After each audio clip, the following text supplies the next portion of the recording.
ये कहानी एक ऐसे डॉग की है जो हमेशा दूसरों की मदद किया करता था, पर थोड़ा शरारती था। इस डॉग का नाम बक था और ये एक काफी खूबसूरत इलाके में बहुत बड़े जज के घर में रहा करता था। एक दिन जज की नौकरानी उसको अपने साथ मार्केट में लेकर जाती है। वो बहुत ज्यादा मस्ती करता है, लोगों को तंग करता है, पर कोई उसको कुछ नहीं कहता क्योंकि वो तो जज का डॉग था। मार्केट में एक आदमी उसको देखता है और कहता है, ये डॉग तो बहुत अच्छी नस्ल का है और जो कनाडा में सोने की कान है, वहाँ पर ऐसे डॉग की बहुत जरूरत है। ये बात वहाँ पर खड़ा जज का माली भी सुन रहा था। आज जज का बर्थडे था। बक बच्चों को जब उठाने के लिए जाता है तो ये बुरी तरह उनके बेड पर कूदता है और एक आफत मचा देता है क्योंकि बक साइज में बहुत बड़ा था। जब वो चलता था तो पूरा घर हिलता था। अब किचन में जज की नौकरानी मजे मजे के खाने बना रही थी, मगर बक के आने पर वो सारा खाना छुपा देती है ताकि बक की उन खानों पर नजर न पड़े। वो जानती थी कि अगर बक ने देख लिया तो वो सब कुछ खराब कर देगा। अब जब बक किचन में जाता है और मासूम सी शक्ल बनाकर नौकरानी के सामने खड़ा हो जाता है तो वो उसको किचन से बाहर निकाल देती है और कहते हैं कि पहले सबके साथ सही से पेश आओ, फिर खाना मिलेगा। तभी वो बाहर एक खरगोश को देखता है। उसके पीछे भागता हुआ अपना सर एक दरख्त में दे मारता है। तभी उसकी नजर बाहर पार्क में सजे हुए टेबल पर पड़ती है जो तरह तरह के खानों से सजाया गया था क्योंकि जज का बर्थडे था और उनके दोस्त आने वाले थे। अब जब तस्वीर बनवाने की बारी आती है तो बक को भी बुलाया जाता है। बक की तस्वीर बन जाती है, पर तभी जज बक के मुंह में एक बोटी देखते हैं और फिर उस टेबल को जिसको बक ने मेहमानों के आने से पहले सारा खराब कर दिया था। जज को इस बात पर बहुत गुस्सा आता है और आज रात के लिए वो बक को घर से बाहर रहने की सजा देता है। बाहर मौसम बहुत खराब था, तेज बिजली चमक रही थी। बक बेचारा बार बार दरवाजे को देख रहा था। अब बक को दूर खड़े माली की आवाज आती है। वो उसके पास जाता है। तभी माली एक बिस्किट को एक घोड़ा गाड़ी में फेंकता है। बक भी उसको उठाने उसके अंदर चला गया था क्योंकि बक बेचारा भूखा था, पर तभी माली दरवाजा बंद कर देता है। बक अंदर से देख रहा था कि माली किसी से पैसे ले रहा है। वो समझ गया था कि उसने इसे बेच दिया है, उसी आदमी को जो मार्केट में बक को देखकर बात कर रहा था। अब बक को वहाँ से ले जाकर एक बहुत बड़े बॉक्स में बंद कर ट्रेन में चढ़ा दिया जाता है। बक को जब होश आता है तो वो भौंकता है, खाना मांगता है। तभी एक आदमी अपने हाथ में डंडा लेकर उसका बॉक्स खोलता है। वो आदमी बक को मारता है। पहली बार बेचारे बक को किसी ने मारा था, मगर बक अब भी हार नहीं मानता। वो मौका पाते ही वहाँ से भाग जाता है। जब वो बाहर आकर देखता है तो वो तो एक जहाज में था जहाँ उसके चारों तरफ पानी था। अब उसको पता चल गया था कि वो यहाँ से भाग भी नहीं सकता। वो जहाज अपनी जगह पर पहुँच गया था। बक वहाँ पर सबको हैरान नजरों से देख रहा था। तभी वहाँ पर थोड़ी देर में बर्फबारी शुरू हो जाती है। उसने ये बर्फबारी पहली बार देखी थी, जिसे देखकर वो बहुत खुश था। वो बर्फ में खेल भी रहा था। तभी वो अपनी रस्सी छुड़ाकर वहाँ से भाग जाता है, जिसके बाद हमें मूवी में जॉन नाम का एक बूढ़ा आदमी दिखाया जाता है। जॉन अपना घर छोड़कर यहाँ से जा रहा था। तभी उसकी टक्कर बक से होती है। यहाँ पर ये लोग पहली बार मिले थे। बक को अब उन डॉग्स के साथ रख दिया जाता है जिनको बेचा जाना था। वहाँ पर बाकी डॉग्स के साथ दोस्ती करना चाहता था, पर बेचारे से कोई भी दोस्ती नहीं करता। तभी वहाँ पर एक आदमी आता है। उसको बक बहुत अच्छा लगता है, खरीद कर वहाँ से ले जाता है। ये आदमी एक पोस्टमैन था। उसको बर्फ पर अपनी स्लेड यानी अपनी गाड़ी को चलाने के लिए एक डॉग की जरूरत थी। पोस्टमैन बक को बाकी डॉग्स के साथ बांध देता है। उसके गले में भी एक पट्टा डाल दिया जाता है। जब डॉग्स आगे बढ़ते हैं पर बक को बर्फ पर चलने ही नहीं आता। उसको बर्फ पर चलते हुए काफी ज्यादा मुश्किल हो रही थी। वो लड़खड़ा रहा था और गिर जाता है। पोस्टमैन समझ गया था कि बक से अब चला नहीं जा रहा। रात को जब पोस्टमैन अपनी असिस्टेंट के साथ टेंट लगाकर सो रहा था तो तभी बक यहाँ पर एक शरारत करता है। वो उस असिस्टेंट को टेंट से निकाल कर खुद पोस्टमैन के पास जाकर सो गया था, पर तभी असिस्टेंट नींद से उठ जाती है। वो बक को टेंट से बाहर निकाल देती है। अचानक बक को वहाँ पर एक काला भेड़िया नजर आता है। वो उसको देखकर डर गया था। वो पीछे होता है। तभी वो एक डॉग से टकराता है जो वहाँ पर एक गड्ढा बनाकर सो रहा था। वो बग को वो जगह देकर वहाँ से चला जाता है और खुद अपने लिए दूसरा गड्ढा बना लेता है। अब बग को भी ये पता चल गया था कि बर्फ में कैसे सोते हैं। अगली सुबह ये लोग अपना सफर दोबारा शुरू करते हैं, पर अभी भी बग से सही चला नहीं जा रहा था। वो रास्ते में अपने लेटर्स डिलीवर कर आगे पहुंचते हैं। दोबारा से रात हो जाती है। रात के खाने में सभी डॉग्स को फिश दी जाती है। वहाँ पर एक डॉग दूसरे डॉग से फिश छीन लेता है। बग जब ये देखता है तो वो अपना खाना उस डॉग को दे देता है। सभी डॉग ये देखकर काफी ज्यादा हैरान हो रहे थे। अगली सुबह रास्ते में रुककर एक डॉग पानी पी रहा था। जब दूसरा डॉग भी पानी पीना चाहता था तो वो डॉग उसको मना कर देता है और उस पर गुस्सा करता है।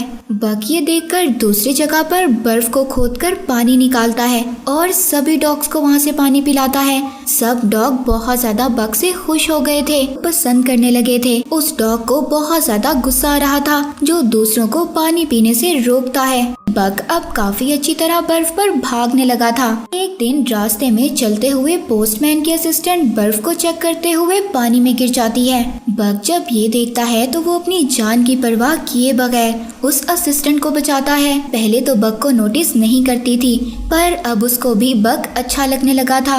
वो रात को उसको अपने पास बिठाकर खाना खिलाती है। दूसरा डॉग दूर बैठा देख रहा था और वो इससे बहुत ज्यादा जेलस था। इसके बाद पोस्टमैन और असिस्टेंट तो सोने चले जाते हैं। तभी बग एक खरगोश को देखता हुआ उसके पीछे भागता है। इसी तरह खरगोश के साथ खेला करता था। तभी दूसरा डॉग आता है और अचानक से खरगोश को मार देता है और बाद में बग पर भी हमला करता है।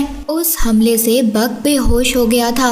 अचानक से दोबारा काला भेड़िया आ गया था और वो उस डॉग को उठाकर दूर फेंक देता है। वो ही काला भेड़िया जो बग को नजर आया था। सुबह को पोस्टमैन उस डॉग को आवाज लगाता है जिसने बग पर हमला किया था, पर वो था ही नहीं। वो इसीलिए ढूंढ रहा था क्योंकि वो अपनी स्लेड के आगे बांधता था, पर अब बग ये चाहता था कि उसको आगे बांधा जाए। बहुत तेज भागता है और जोश में था। पोस्टमैन भी ये देखकर बहुत खुश था। तभी वो एक साइड पर देखता है एक पहाड़ पर से बर्फ गिर रही थी। बग भी उसको देख लेता है। तभी वो बग को दूसरी साइड पर मुड़ने का कहता है। वहाँ बग को सीधी साइड पर अपना वही काला भेड़िया नजर आता है जो अक्सर उसको आता था। वो उसी साइड पर वहाँ पर एक केव, एक गुफा से होते हुए सबको बचा लेता है। पोस्टमैन भी उसकी ये बात देखकर समझ गया था कि बग वाकई ही एक समझदार डॉग है। वो उसकी अक्लमंदी और तेज रफ्तार से जल्द ही अपनी जगह पर पहुँच जाते हैं। सबको उनके लेटर देते हैं जिन्हें पढ़कर सभी खुश थे। बग सबको देख रहा था। यहाँ पर जॉन भी था जो पहले बग से टकराया था। घर में बैठकर लेटर लिख रहा था अपनी बीवी के लिए, जिसमें वो लिखता है कि उनके बेटे का बर्थडे है जो अब इस दुनिया में नहीं था और इसीलिए उसने अपना घर भी छोड़ दिया था। यहाँ पर बग को एक बार फिर काला भेड़िया नजर आता है और इससे यहाँ पर हमें ये बात पता चलती है कि ये काला भेड़िया उसको जब नजर आता था तब बग के साथ कुछ ना कुछ अच्छा होता था। अब खैर अगली सुबह पोस्टमैन को यहाँ से लेटर लेकर जाने थे। तभी पीछे से जॉन की आवाज आती है। ये लेट हो गया था। बग रुककर उससे खुद लेटर लेने जाता है। इस तरह काफी दिन गुजर जाते हैं। एक दिन पोस्टमैन को गवर्नमेंट की तरफ से लेटर मिलता है कि सभी डॉग्स को बेचकर वापस आ जाओ। बुरा लग रहा था कि उन्होंने अब सभी डॉग्स को छोड़ना होगा। वो करते भी तो क्या करते, वो सभी डॉग्स को उधर ही छोड़कर चले जाते हैं।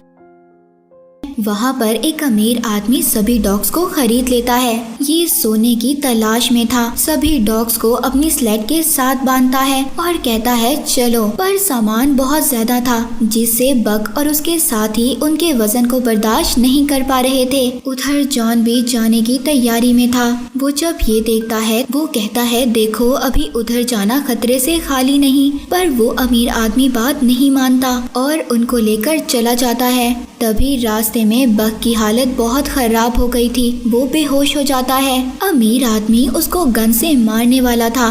तभी वहाँ जॉन आ जाता है। अभी भी उनको समझाता है कि आगे मत जाओ। वो अमीर आदमी सोने की लालच में इतना ज्यादा पागल हो गया था, वो किसी की भी नहीं सुनता। जॉन अब बक को उसकी स्लेट से अलग करता है और उसे अपने घर ले जाता है। 2 दिन के बाद जब बक को होश आता है तो जॉन उसको बताता है कि तुम्हारे बाकी साथी मर चुके हैं और अब तुम भी आजाद हो, जहाँ जाना चाहते हो जा सकते हो। पर बक जाता भी तो कहाँ जाता, उस बेचारे का तो कोई घर ही नहीं था। एक दिन जॉन बार में जाकर ड्रिंक करता है, तभी बक भी उसका पीछा करते हुए वहाँ पहुँच गया था। वहाँ पर वही अमीर आदमी भी था। वो जॉन पर हमला करता है, इसीलिए कि उसने बक को उसके साथ जाने नहीं दिया था, जिसकी वजह से बक के बाकी साथी भी मारे गए। पर बक जब ये देखता है तो वो उस पर हमला कर देता है, बक को दूर करता है और जॉन पर गन कर लेता है। जिसके बाद वहाँ पर जो लोग थे वो अमीर आदमी को बाहर फेंक देते हैं। जॉन बहुत ज्यादा ड्रिंक करता था। बक उसको रोकता है। वो एक दिन उसकी बोतल को बर्फ के नीचे छुपाकर उस पर बैठ जाता है। जॉन बक को दूर भी करता है, पर वो इतना भारी था कि जॉन से तो वो हिलता भी नहीं। एक दिन जॉन उसको एक नक्शा दिखाता है, कहता है कि ये एक ऐसी जगह का नक्शा है जहाँ पर बहुत सारा सोना मिलेगा। मेरे बेटे ने इस नक्शे के पीछे एक लाइन लगाई थी, कहता था कि सब लोग नक्शे के मुताबिक चलते हैं, हम इस लाइन पर चलेंगे, चलो हम भी चलते हैं सोना ढूंढने के लिए। वो एक कश्ती में बैठकर अपना सफर शुरू करते हैं। सुबह को पानी का बहाव बहुत तेज था और जिस वजह से उनकी कश्ती में सुराख भी हो जाता है। वो अपनी कश्ती को छोड़कर पैदल आगे जाते हैं। दोनों को एक घर नजर आता है। उस घर को देखकर काफी खुश हो गए थे। उधर दूसरी तरफ वो अमीर आदमी जो सोने की तलाश में था, वो जॉन के घर पर पहुंच जाता है उसे मारने के लिए। तभी उसको नक्शा नजर आता है। वो समझ गया था कि जॉन कहाँ पर गया है। एक दिन जॉन को नहाते हुए नदी में सोने का एक टुकड़ा मिलता है। वो बहुत खुश होता है, समझ गया था कि ये लोग सही जगह पर आए हैं। तभी बग भी उसको देखकर पानी में डुबकी लगाता है और एक पत्थर मुंह में उठाता है। जॉन कहता है नहीं नहीं ये नहीं है। वो दोबारा से पानी में डुबकी लगाता है। इस बार वो एक बड़ा सोने का टुकड़ा निकालता है। जब वो जॉन के हाथ में छोटा टुकड़ा देखता है तो वो उसे फेंक देता है और कहता है कि ये नहीं होगा। जॉन भी उसकी इस हरकत पर बहुत हंस रहा था। तभी वहाँ पर एक सफेद भेड़िया खड़ी उनको देख रही थी।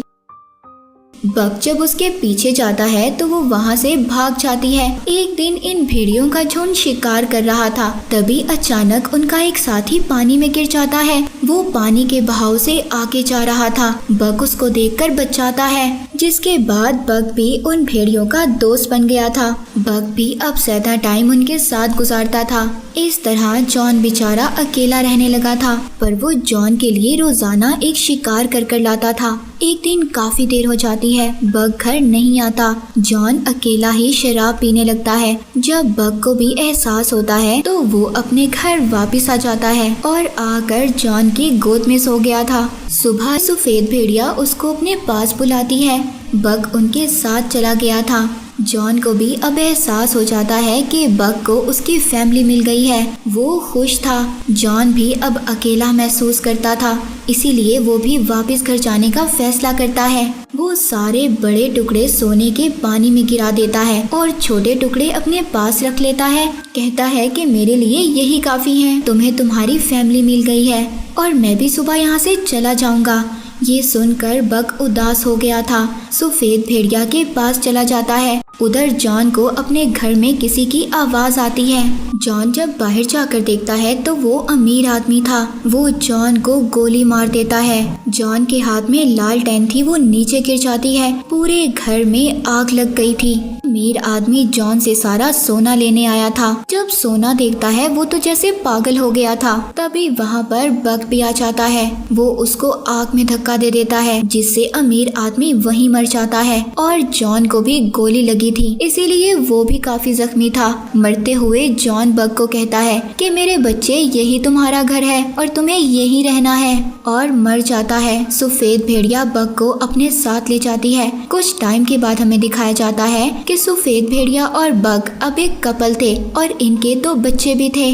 बग अपने झुंड का लीडर बन गया था। अक्सर वो अपने झुंड को लेकर उस जगह पर भी जाता था जहाँ पर जॉन की मौत हुई थी। बग इस जंगल में बहुत खुश था। इसी के साथ ये मूवी यहीं पर खत्म हो जाती है।